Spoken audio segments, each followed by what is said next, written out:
เถิดนวลน้องอายนี่จนเงินทองขอให้น้องจงลืมอายไปพ่อแม่ของน้องปกป้องให้น้องสบายท่านอยากให้น้องมันหมายกับสายที่รวยเงินตาน้องนั้น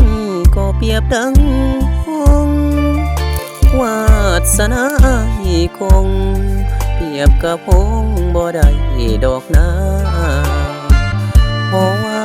ตัวอายเปรียบใดก็เป็นเส้นกาแต่แล้วก็ต้องหวนมานำตานองหน้าเพราะว่าผิดหวังโอ้ละน้อจะขอให้ลืมหักที่เคยดูตื่มอยากจะลืมความหักเบื้องหลังทั้งน้องและอายมันหมายเอาไว้จริงจังแต่ว่าพ่อแม่น้องสั่งเลยผิดหวังเพราะเฮา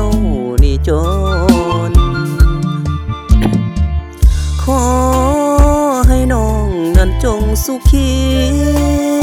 แต่งกับคนหังมีสุขีเถิดน้องนามนอย่ามาหายให้แม่น้องอายผู้คนส่วนอายจะขอยอมทนเพื่อหน้ามนนั้นสุขสบาย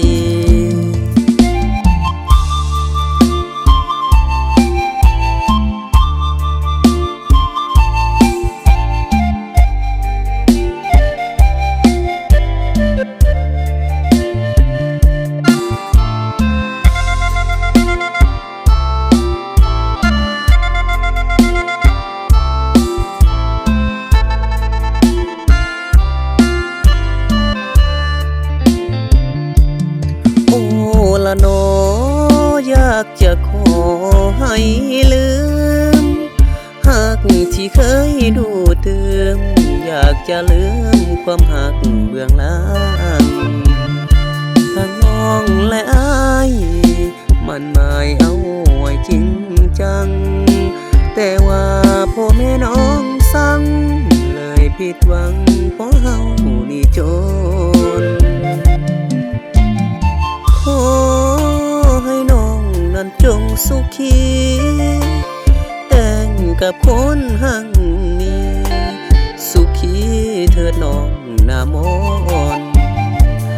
อย่ามาหายให้แม่น้องอายผู้คนส่วนอายจะขอยอมทนเพื่อนามนนั้นสุขสบาย